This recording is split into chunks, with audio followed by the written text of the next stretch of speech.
En la enseñanza anterior habíamos dicho que en los significados de los nombres de las 10 primeras generaciones, contando desde Adán hasta Noé, podíamos encontrar un mensaje muy claro acerca de la condición del ser humano como consecuencia del problema del pecado, pero también acerca de la solución divina en la promesa de un Salvador que por medio de su muerte nos proporciona completo reposo. En esta enseñanza encontramos también en la numerología hebrea un maravilloso mensaje acerca de la victoria de la resurrección de nuestro Señor Jesucristo. Jesús es Dios y como tal padeció los sufrimientos de la cruz por el ser humano para poder otorgarle la salvación. Alabado sea el Señor. Aunque el diluvio aparente ser algo triste, en sí estaba protegiendo la pura raza humana a la vez que representa cómo el ser humano puede ser salvado en tiempos de juicio y muerte. El arca durante el diluvio no es otra cosa más que un cuadro del Evangelio. Ahora es cuando comienza la tercera dispensación. Esta es la dispensación del gobierno y la persona que se destaca en la misma es Noé. Esta dispensación tuvo una duración de 426 años y se extendió desde el término del diluvio hasta Abraham. Como habíamos dicho antes, en cada dispensación hay un pacto diferente. En este caso, Dios hizo un pacto con Noé y este es un pacto unilateral. Esto quiere decir que es Dios quien toma toda la responsabilidad sin que el ser humano tenga que cumplir condición alguna. Por el contrario, es solo el beneficiario. La señal de este pacto es el arco iris. Esta es la primera vez que aparece un pacto unilateral. Dios es un Dios de pactos. La cláusula de este pacto es la misma que le fue dada a Adán, a saber, fructificad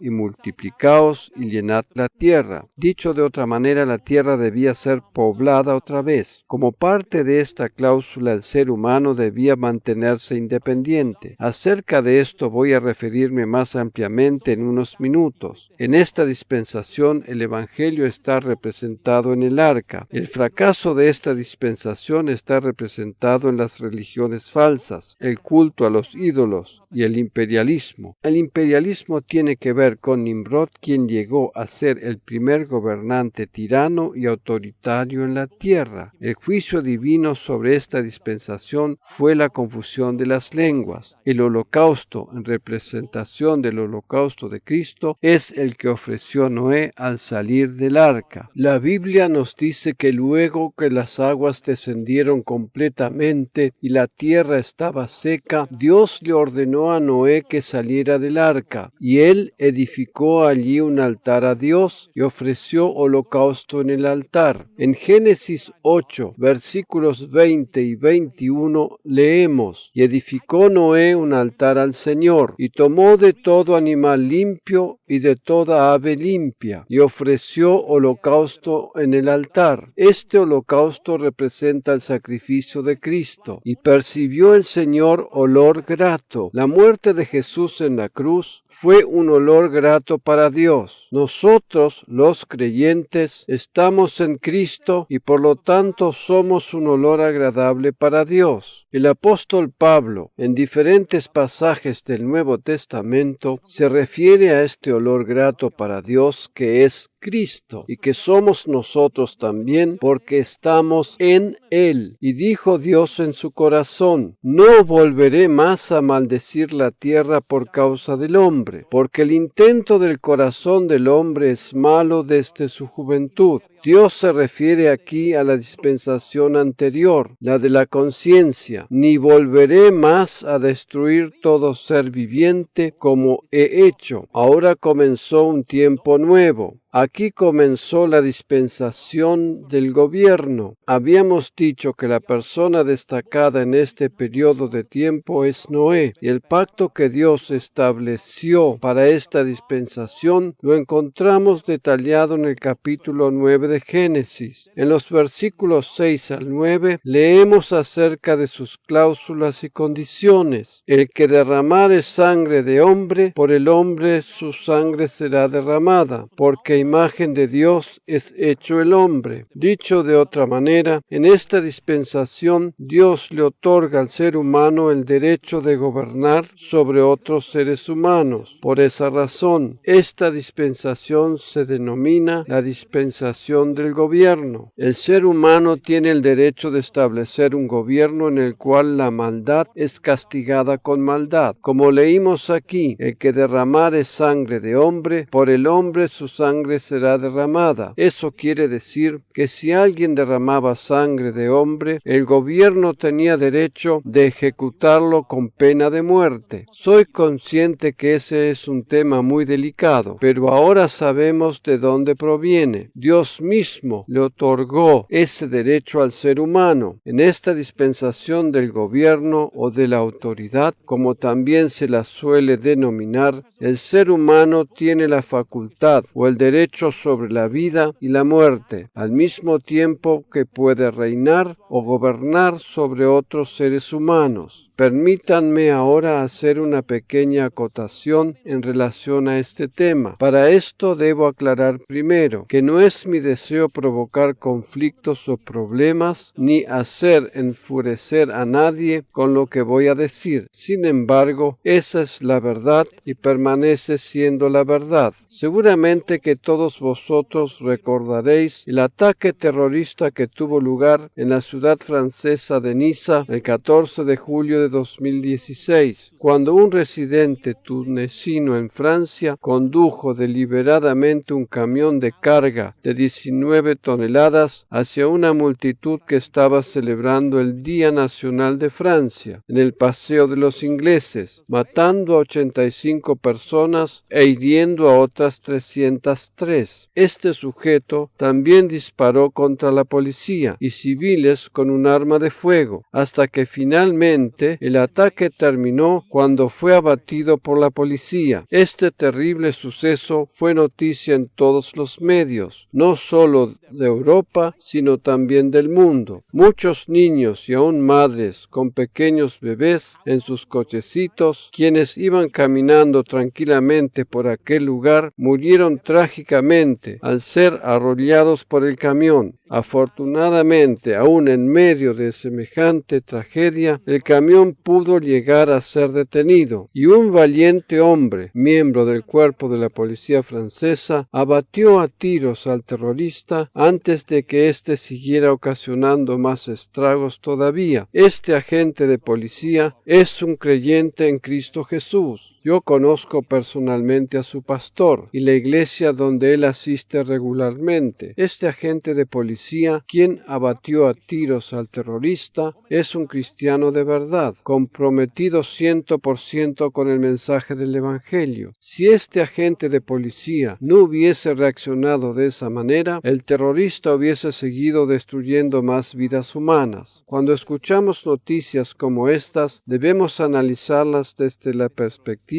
del sentido común, sin caer en una falsa conmiseración en relación al terrorista. Alguien que deliberadamente trunca la vida de tantas personas inocentes no tiene derecho a seguir viviendo. Naturalmente que hoy en día no vivimos dentro de la dispensación del gobierno, donde el ser humano tenía el derecho de matar a quien cometía homicidio. Actualmente vivimos en una sociedad que se rige por valores de tolerancia y comprensión. Sin embargo, un individuo que mata deliberadamente a personas inocentes, entre ellas muchas madres con niños pequeños, no merece más que la muerte. Soy consciente que lo que acabo de decir puede despertar controversias, pero esto debía ser dicho. En la actualidad vivimos bajo la dispensación de la gracia y esta naturalmente es muy especial, también con condiciones y cláusulas especiales. Pero es importante que tengamos conocimiento acerca del origen de determinadas cosas, que, al fin y al al cabo, sirven para proteger a toda la sociedad. Es de vital importancia que la sociedad, y por sobre todas las cosas, las víctimas sean protegidas, y no los terroristas. Aquí leíamos acerca del principio del gobierno humano. El que derramare sangre de hombre, por el hombre su sangre será derramada, porque a imagen de Dios es hecho el hombre. Otra cláusula interesante de esta dispensación es que a partir de este momento le es permitido al ser humano ingerir otros alimentos aparte de los vegetales. En otras palabras, hasta ese momento el ser humano era vegetariano o vegano, y desde ahora en adelante también podía ingerir alimentos de origen animal. Dios les dijo: mas vosotros fructificad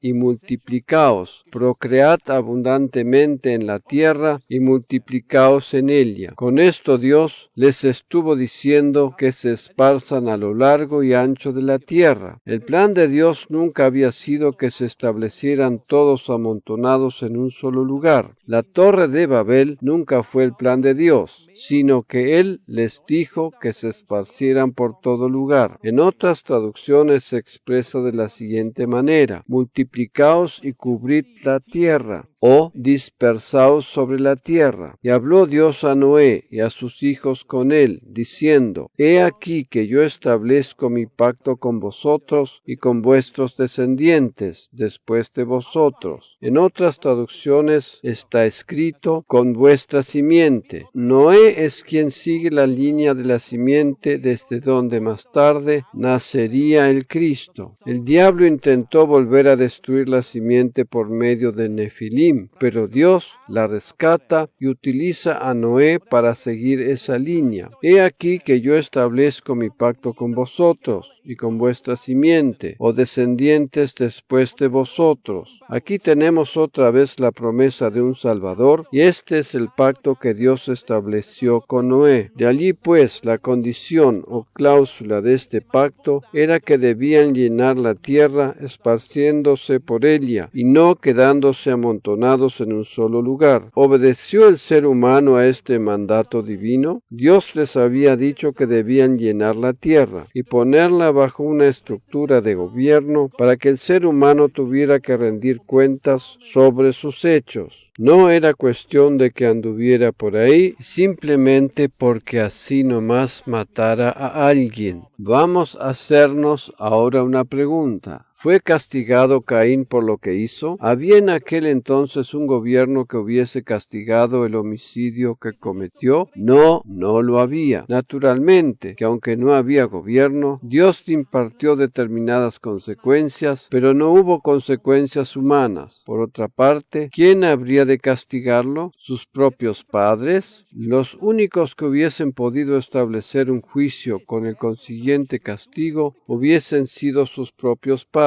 Pero, a causa de que no había una estructura de gobierno, desde ese momento en adelante, si alguien cometía un homicidio, éste se mantenía impune. Esa era la situación desde Caín hasta el momento en que Dios estableció las nuevas reglas de este pacto. Los principios establecidos por Dios en esta dispensación son tomados hasta el día de hoy para establecer las leyes por las cuales se rige un Estado de derecho. La ley debe castigar a los malvados y no a los buenos. Eso es lo que dice el apóstol Pablo. El gobierno y por consecuencia las leyes de un Estado de derecho tienen la función de castigar la maldad y proteger así al resto de la sociedad. Caín no recibió castigo por parte de un ser humano. Por lo tanto, el homicidio podía seguir siendo practicado con total impunidad. Pero ahora ya no puede seguir siendo así, pues se establece un gobierno como institución para velar por la paz y el bienestar de sus ciudadanos. En ese momento se levantó un gobernante que llegó a ser el primer imperialista de la historia, dominado por medio de la fuerza. El ser humano, si bien se había multiplicado, estaba todavía relativamente bastante concentrado en un solo lugar. Recordemos que el plan de Dios había sido que se esparzan por toda la tierra. Hasta ese momento también todos hablaban el mismo idioma. Este gobernante poderoso, llamado Nimrod, era muy astuto. La Biblia nos dice en Génesis 10, versículo 8 lo siguiente: y Cus engendró a Nimrod, quien llegó a ser el primer poderoso en la tierra. Dicho sea de paso, el significado del nombre Nimrod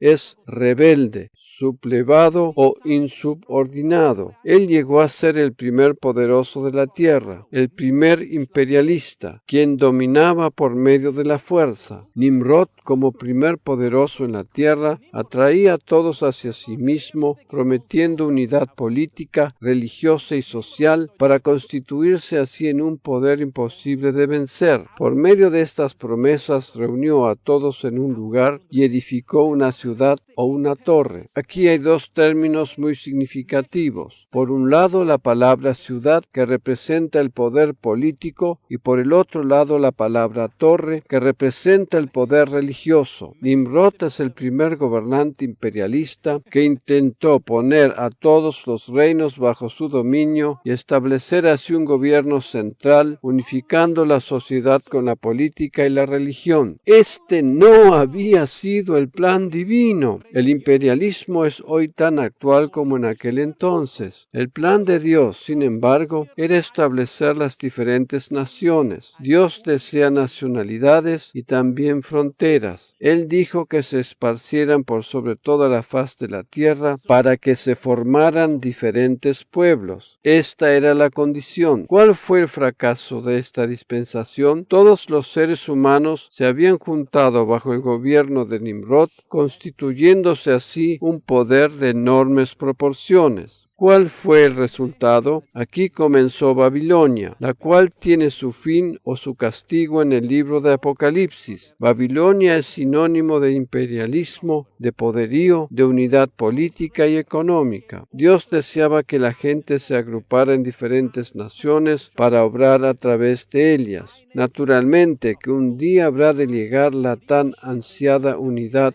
pero dicha unidad solo es posible bajo el gobierno de Jesucristo. Ese es el día en que todos nos unificaremos bajo su gobierno, y eso sucederá durante el milenio. Esa será la unidad perfecta. Los pueblos serán uno y no habrá más fronteras ni separaciones, pero eso solo es posible bajo el gobierno del Príncipe de Paz. Jesús es el único que puede traer verdadera paz. El milenio es el tiempo determinado para la completa unidad, pero nosotros, los seres humanos, no podemos lograrla. Dios nunca designó al ser humano para que constituya una gran unidad mundial sin fronteras ni barreras de ningún tipo. Esa unidad completa y perfecta solo tendrá lugar en la dispensación del milenio. De allí, pues, la gran importancia de entender las diferentes dispensaciones y para tener también claridad mental en los difíciles tiempos en que vivimos. El Señor es el único que puede lograr esa perfecta unidad. La perfecta paz solo viene por Él. Jesús es el príncipe de paz. Entre tanto que estamos en este mundo, prestamos ayuda donde nos sea posible, pero más que eso no podemos hacer. En Génesis 11:4 encontramos el propósito del gobierno de Nimrod, y dijeron: vamos, edifiquemos una ciudad y una torre, cuya cúspide llegue al cielo, y hagamos un nombre por si fuéramos esparcidos sobre la faz de toda la tierra. Aquí radica el fracaso de esta dispensación. El ser humano intentó impedir ser esparcido sobre la faz de toda la tierra. Eso es precisamente lo que Dios había dicho que tenía que hacer. Nimrod estaba haciendo exactamente lo contrario a lo que Dios quería, creyendo ser más astuto que él. Su método de unidad consistía en adquirir más poderío. La Torre de Babel es el símbolo de la unificación de los pueblos bajo el gobierno de Nimrod. En esta dispensación, los seres humanos se entregaron a la astrología, culto a los demonios y a los ídolos. La Torre de Babel fue construida con el propósito de estudiar las estrellas, y no de una manera científica, lo cual sería la astronomía, la cual es la ciencia que trata de los astros, de sus movimientos y de de las leyes que lo rigen, sino de una manera tergiversada como medio para predecir hechos futuros y conocer el carácter de las personas, lo cual es la astrología. Nimrod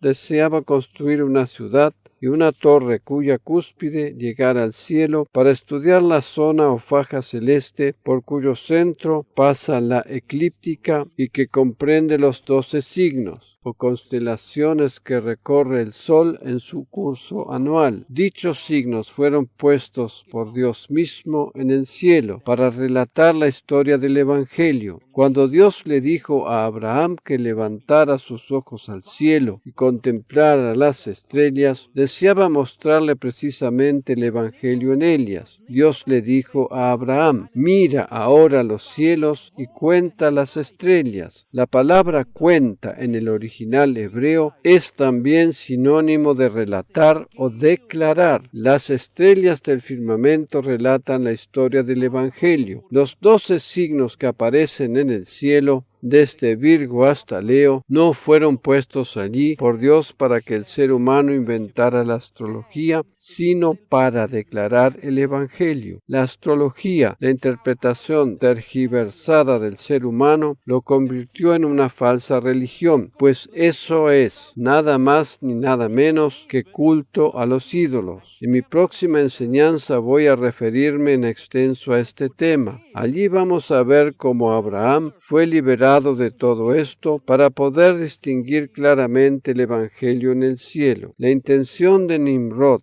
a construir aquella torre cuya cúspide llegara hasta el cielo era intentar pervertir la zona celeste que comprende los 12 signos o constelaciones que recorre el Sol en su curso anual para establecer allí su nombre. Nimrod es el inventor de la astrología. La humanidad se pervirtió a causa de él y con esto estaba intentando el diablo una vez más destruir la simiente de donde habría de venir el Hijo de Dios. La Torre de Babel fue construida bajo el gobierno de Nimrod como centro astrológico para ofrecer culto a los ídolos y a los demonios, con el propósito principal de reunir a todos los seres humanos bajo su dominio. Por eso nos dice la Biblia que Él fue el primer poderoso en la tierra. Dios tiene una solución para este problema, y esa solución es un juicio. A menudo interpretamos la palabra juicio de manera incorrecta. No debemos asustarnos cuando escuchamos la palabra juicio, porque no nos implica a nosotros, dado a que Jesús llevó sobre sí mismo todo el juicio que tendría que haber sido cargado sobre nosotros. El juicio interpretado correctamente es siempre la solución divina. Bajo la dispensación de la gracia, Jesús cargó sobre sí el juicio que nos hubiese correspondido a nosotros. Desde esta perspectiva, el juicio es la solución. ¿Cuál fue el juicio divino en esta dispensación a la que nos estamos refiriendo? Dios interviene confundiendo las lenguas para forzar con ello la dispersión del ser humano. Al no poder entenderse más entre sí, el ser humano se vio obligado a separarse en grupos. La Torre de Babel es sinónimo de la diversidad de lenguas e idiomas que existen hoy en el mundo. Es interesante notar que mientras esta tercera dispensación culmina con la diversidad de lenguas, la sexta dispensación, la de la gracia, comenzó con un idioma unitario, el cual es el don de lenguas concedido por el Espíritu Santo a los creyentes. Esta no es una lengua humana, sino el poder mismo de Dios. Por medio de la confusión de los idiomas, Dios alcanza su propósito haciendo que el ser humano se esparza sobre la faz de la tierra. Dios siempre va a cumplir su propósito, aun cuando tenga que intervenir de manera drástica por medio de castigo. Por esa razón, es mucho más simple y sencillo hacer su voluntad y ser obedientes a su propósito. Amén.